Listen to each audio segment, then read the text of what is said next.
Salute, you tapped into the flyer frequency recently. Bud Crawford just dropped his WBA belt, y'all, and Stanionis was elevated to full champion now. So he's the WBA world champion at 147. Y'all smash the like button. I'm gonna let y'all know how I feel about this whole situation at 147 concerning these belts, unification, and undisputed. I know we all think that everybody going to duck Jerron Boots Ennis. We need to stay optimistic about this. Stanionis being upgraded to WBA world champion is a great thing. So now I think Boots should try to send that guy an offer. See if he willing to jump in the ring with Boots. I really don't think that Boots should try to go up to 154 yet. I think that he should very well try to get undisputed at 147. Now, as far as this Brian Norman Jr. thing, I think that he ducking for sure. Everybody want to say he ducked.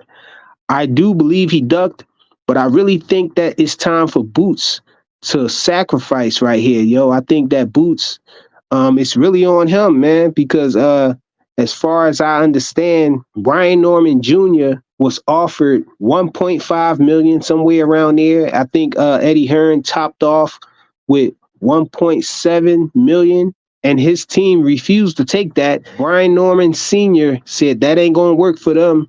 He going for another half a ticket. He asking for 2.2 million to make this fight. So now my question is to Boots, how bad do you want this undisputed at 147? The 147 division is one of the glamour divisions. So it's a special thing to become undisputed at 147. And so I think Boots really should make this sacrifice right here. Now, this is the reason why I really admire like fighters in this boxing space like Errol Spence Jr., Bill and Devin Haney. They willing to make these sacrifices to get these accolades that they want. I'm thinking that Boots is most likely going to get like 4 million for this fight. I think that he should let that half a ticket go. Make this fight, man. Call his bluff. Because I really do think that Boots is going to win that fight if that fight ever happens. I think that Brian Norman Jr.'s team knows that, and you got to factor in everything. Well, Brian Norman Sr. is saying that he want his son to be able to walk away with $1 million. He's saying that, that other 1.2 million is going to go to, the fees and everybody he have to pay and everything. But I really think that he knows that his son is probably not going to win that fight. And, looking at how Boots usually beat his opponents, it's usually something brutal. They usually get knocked out.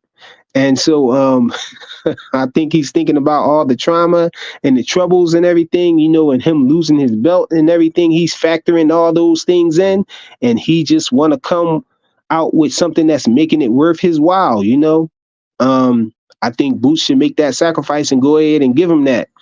And so if Boots is not going to do that, I think he should definitely approach Stanionis to see if he's willing to step in the ring with him. I think it's a disgrace how these fighters are acting like they don't want to jump in the ring to fight Boots. You're supposed to be confident. You're supposed to be confident that you're the best. You're supposed to be striving to be the best. And you're supposed to be believing in yourself. These fighters act like they don't believe in themselves. You the champion, you should be willing to take on all comers as well as unify. It seems like some of these fighters are just content with having a championship belt and defending it. I guess they want to try to hold on to their O's for as long as they can, hold on to their undefeated record. And I'm guessing I'm trying to put myself in the mind of some of these fighters that are ducking like this, not willing to make the fight, for a unification. I'm thinking that maybe they're thinking that they would rather go down in history as a champion that never got to fight the other guy, the other champion or something. I don't know, man. But these fighters need to tighten up. They need to go ahead and try to unify with this guy, man. Try to unify with Boots.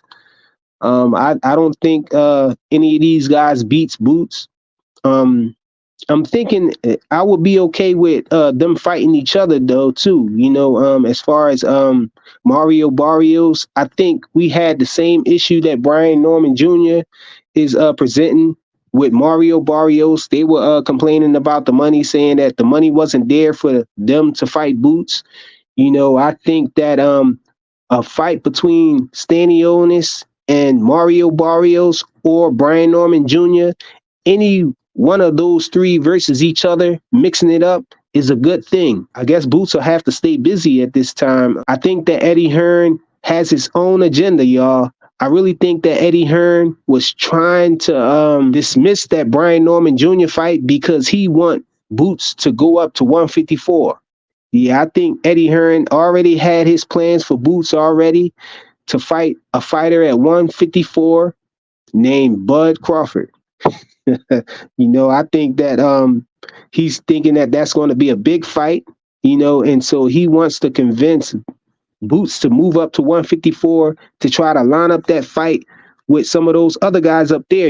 I think they're bigger money fights. You have Tim Zoo up there, you have Bud up there, of course. It's just a lot of great fights up there. You got Errol Spence Jr., that could be potentially a big money fight. Fundora, whoever wins out of those two. And I think that Eddie Hearn just had, he already had his plans of what he wanted to do with Boots when he got him. And so Boots saying that he want to stay at 147, I think Eddie Hearn is trying to get that out of his head. He's trying to convince him to move to 154 by not saying it, actually, if you understand what I'm saying. Yeah, but I think Boots needs to just stick to his guns. Tell Eddie Hearn he still want to fight at 147. He want to be undisputed at 147, or at least unified 147. Try to get one of those guys to fight him. Throw one of those guys some of the money that they looking for, and let's get it popping, y'all. That's what I think should happen at the 147 division concerning Boots. Eddie Hearn has Conor Ben up there at 147. He can possibly make that fight. Like Mario Barrios, give him what he asking for, or try Stanionis. I think that's the move right there. See where Stanionis is standing with this, and see where it goes from there. That's all I got for y'all. Make sure y'all smash the like button if you haven't already done it on the way out. Hit that button, subscribe if you like what you're hearing and you want to hear more. Hit that notification bell so you know when more content drop. And I'm out. Salute.